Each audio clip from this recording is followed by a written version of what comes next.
నమస్తే సర్కార్ ఇండియాకి స్వాగతం. బీసీల రాజ్యాధికారం దిశగా బీసీల గొంతుకై బీసీల పక్షాన స్పందిస్తూ బీసీలను ఐక్యం చేస్తూ ఆంధ్ర రాష్ట్ర ప్రధాన రాజకీయ పార్టీలకు కంటి మీద కునుకు లేకుండా చేస్తున్నటువంటి నాయకుడు బోడే రామచంద్ర యాదవ్ బీసీవై పార్టీని స్థాపించి బీసీలను ఐక్యం చేసి రాజ్యాధికారం దిశగా వెళ్లేందుకు గ్రామ స్థాయి నుండి బీసీవై పార్టీ కమిటీలను ఏర్పాటు చేసి రాష్ట్ర రాజకీయాల్లో పెనుమార్పు దిశగా ప్రయాణం చేస్తున్న బీసీవై పార్టీ అధినేత రామచంద్ర యాదవ్ రానున్న కాలంలో సుదీర్ఘంగా రాజకీయంగా ఉన్న పార్టీల నుండి బీసీలను బీసీవై పార్టీ దిశగా మార్చి రాష్ట్ర రాజకీయాలలో పెనుమార్పు తెచ్చే విధంగా వెళ్తున్న బీసీవై పార్టీపై సర్కార్ ఇండియా న్యూస్ ప్రత్యేక వార్తా కథనం. నమస్తే, నేను మీ పెద్దవరపు సత్యనారాయణ. ఇంతింతై ఒట్టుడింతై అనే విధంగా బీసీల పక్షాన బీసీల రాజ్యాధికారం కోసం బీసీల గొంతుకై మరి వాళ్ళ నడుస్తున్నటువంటి నాయకుడు బోడే రామచంద్ర యాదవ్. బీసీవై పార్టీ పెట్టిన నాడు ఒక్కడిగా ప్రయాణం మొదలెట్టిన రామచంద్ర యాదవ్ ఇవాళ ఒక శక్తిగా ఒక సైన్యంగా ఇవాళ రాష్ట్రంలో కదులుతున్న పరిస్థితి కనపడుతూ ఉంది. రామచంద్ర యాదవ్ పార్టీ పెట్టిన నాడు మరి ఒక మనిషిగా బయలుదేరి రాష్ట్ర వ్యాప్తంగా కూడా మరి పార్టీని అన్ని చోట్ల రాష్ట్ర వ్యాప్తంగా ప్రతి నియోజకవర్గంలో కూడా తిరిగి ప్రతి నియోజకవర్గంలో బీసీలను ఐక్యం చేసే విధంగా బీసీలకు రాజ్యాధికారం దక్కాలి అనే విధంగా బీసీలకు ఓట్ బ్యాంకు ఉంది, ఓట్ బ్యాంకు ఉన్న బీసీలు ఇవాళ ఏ విధంగా ముందుకు రాలేకపోతున్నారు, 77 సంవత్సరాల స్వతంత్ర భారతంలో బీసీల పరిస్థితి ఏంటి అంటూ బీసీల్లో ఒక నూతన ఉత్తేజాన్ని కలిగించే విధంగా ముందుకు తీసుకొచ్చి ఇవాళ ఒక సైన్యంగా రామచంద్ర యాదవ్ మరి బీసీవై పార్టీ అంటే ఇవాళ ప్రధాన పార్టీలు కూడా అటువైపు చూసే విధంగా ఆలోచన చేసే విధంగా రామచంద్ర యాదవ్ తీసుకొచ్చిన పరిస్థితి ఇవాళ కనపడుతుంది. బీసీవై పార్టీ గ్రామ స్థాయి నుండి కూడా బీసీలను ఐక్యం చేసే విధంగా ముందుకెళ్తున్న పరిస్థితి కనపడుతూ ఉంది. ప్రతి నియోజకవర్గంలో ఇన్ఛార్జీలు నియమించడం, ఇన్ఛార్జీల ద్వారా గ్రామ స్థాయిలో బీసీలను ఐక్యం చేయటం, నియోజకవర్గంలో బీసీలను ఐక్యం చేయటం, రాష్ట్రం మొత్తం కూడా ఇదే విధంగా సాగుతున్న పరిస్థితి కనపడుతూ ఉంది. దాదాపుగా రాష్ట్రంలో అన్ని నియోజకవర్గాల్లో కూడా బీసీవై పార్టీ నుండి పనిచేస్తున్న ఇన్ఛార్జీలు సఫలీకృతం అయ్యారనే విషయాన్ని ఇవాళ చెప్పవచ్చు. అదేవిధంగా కొన్ని నియోజకవర్గాల్లో ఇన్ఛార్జీలు ఫెయిల్ అయినా దాదాపుగా ఎక్కువ శాతం ఇన్ఛార్జీలు సఫలీకృతంగానే ఉన్నారు.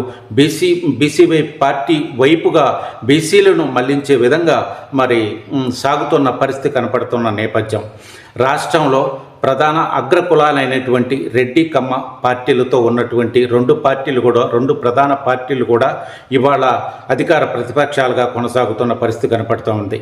దీనికి తోడు కాపు సామాజిక వర్గం నుండి పవన్ కళ్యాణ్ గారు రావడం, మరి ఈ రాష్ట్రంలో రాజ్యాధికారాన్ని సంపాదించే విధంగా రాజ్యాధికారం చేసే విధంగా వెళ్ళలేము అనే దిశలో మరి ఈ కూటమి ప్రభుత్వంలో భాగస్వామిగా కావడం జరిగిన పరిస్థితుల్లో రామచంద్ర యాదవ్ బీసీలను ఐక్యం చేయగలరా, బీసీలు రామచంద్ర యాదవ్ వైపు వెళ్ళగలరా, బీసీలు ఐక్యం కావడం ద్వారా రాజ్యాధికారం వచ్చే అవకాశం ఉందా, ఒక్కడుగా ఏం చేయగలడు, బీసీవై పార్టీ నుండి రామచంద్ర యాదవ్ ఒక్కడు ఏం చేయగలడు, ఈ ప్రధానమైన పార్టీలను ఏ విధంగా ఢీకొట్టగలడు, ఏ విధంగా బీసీల రాజ్యాధికారాన్ని చేజీకుచ్చుకోగలడు, ఆ విధంగా ఎట్లా తీసుకొని పోగలడు అనే ప్రశ్నలు తలెత్తిన నేపథ్యంలో ఇవాళ ఒక్కడే ఒక సైన్యంగా ఒక సునామీగా కదులుతున్న పరిస్థితి కనపడుతూ ఉంది.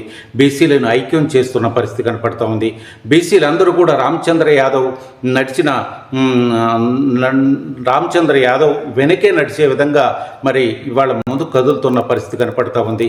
ఇవాళ ప్రధాన పార్టీలు కూడా ఆలోచనలో పడాల్సిన పరిస్థితి వచ్చినట్టుగా కనపడుతున్న పరిస్థితి.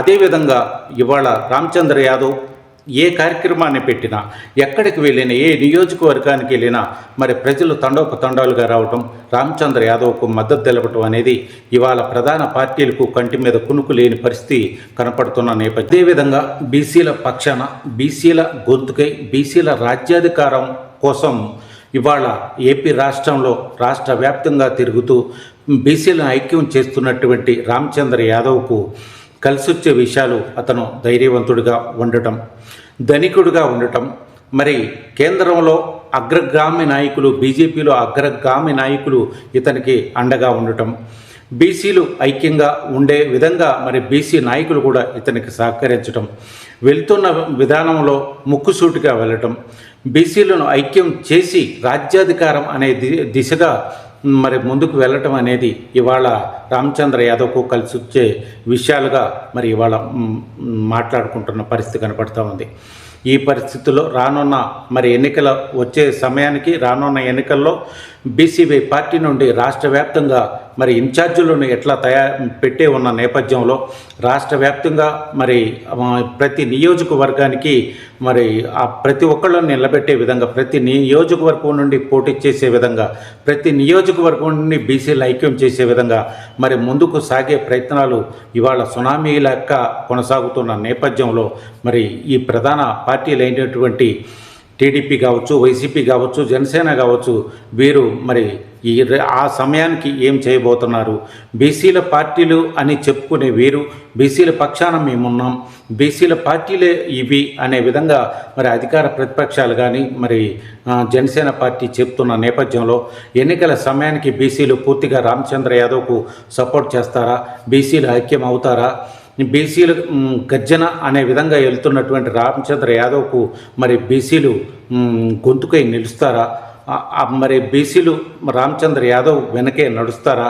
రేపు విజయావకాశాల దిశగా బీసీవై పార్టీ మరి విజయావకాశాల దిశగా మరి వెళ్ళే అవకాశం ఉందా అనేవి అనేక ప్రశ్నలు తలెత్తుతున్న నేపథ్యంలో ఇవాళ బీసీలు ఐక్యం కావాలి, బీసీలను ఐక్యం చేయాలి, బీసీలకు రాజ్యాధికారం దిశగా ముందుకు రావాలని రామచంద్ర యాదవ్ చేస్తున్న పోరాటం సఫలీకృతం అవుద్దా? బీసీలు పూర్తిగా రామచంద్ర యాదవ్కు సపోర్ట్ చేస్తారా? రామచంద్ర యాదవ్ ఆశించిన ఫలితం దక్కుతుందా అనేది వేచి చూడాల్సిన విషయం.